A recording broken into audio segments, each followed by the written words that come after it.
Welcome back to the program. I'm Julia Lee, and tonight on the show we have George Biveris from UBS, Andrew Page from Wealth Within, and also we have Michael Kodari from Kodari Securities, I believe, to answer your calls. So 3 panellists on the show tonight, and our phone lines are open. Please give us a call. Our phone lines are open, and the number is 1300 30 34 35.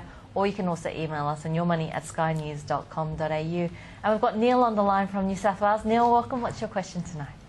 My question is about 7 West Media. I'm just wondering why that dropped 3%. Has it got anything to do with the placement of the $1.35 to existing shareholders, or why that sort of dropping? Sure. So good question. 7 West Media. We've recently seen that capital raising, and unfortunately, it is at a time when its share price has been under a fair bit of pressure. So having a look at 7 West Media, and Michael, what do you think of this one?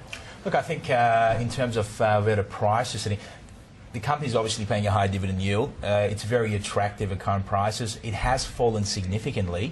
It's one that, in terms of, I guess, the business itself, what they're actually doing, I see that this as being a bit of a high risk, simply because of the business model, and the share price has fallen significantly as well. It's one that I'll be very cautious of getting into. And I guess the question was, we saw the shares falling 3.3% today. What was behind the fall? And they have completed the retail component of the capital raising. We've got Joanne on the line from Victoria. Joanne, welcome. What's your question tonight?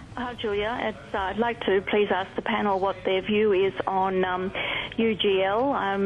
They've had their financial report just recently, and of course it's just been completely smashed. I'm just wondering at what price someone should get into it, or should they just leave it alone? It's sort of gone down about 17 or 18% or something or other, and I was just wondering the views on UGL. It's a very timely and a good question coming through from Joanne around UGL.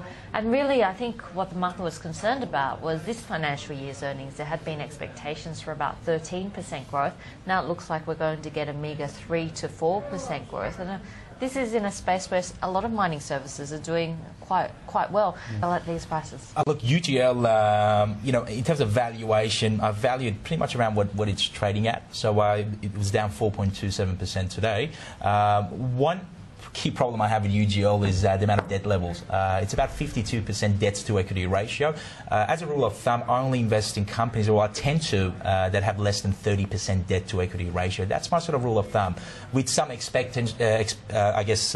companies like Telstra, where the debt to equity level is quite high, above 100%, but they actually utilize that debt to generate a high return on equity or profit from it. So UGL, at this stage, it's not a company that I would invest into, but I'll have it on my watch list.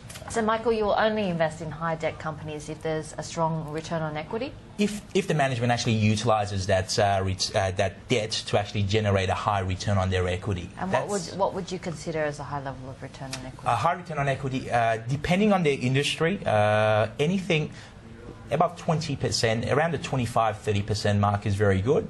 Now, obviously, from every sector or industry, it actually differs. But from the, the balance sheet, looking at their profits, their earnings, and also cash flow is another important factor that I look into. Okay, so some good hints and tips coming through from Michael. And just having a look at some of the broker recommendations that have changed on the back of that full-year result. We've seen JP Morgan coming out to cut its rating from overweight to neutral. Goldman Sachs cutting from a buy down to a neutral. We've got CLSA cutting from an outperform all the way down to an underperform, and Nomura cutting from neutral down to a reduce. So it does look like it's been a difficult couple of days for UGL.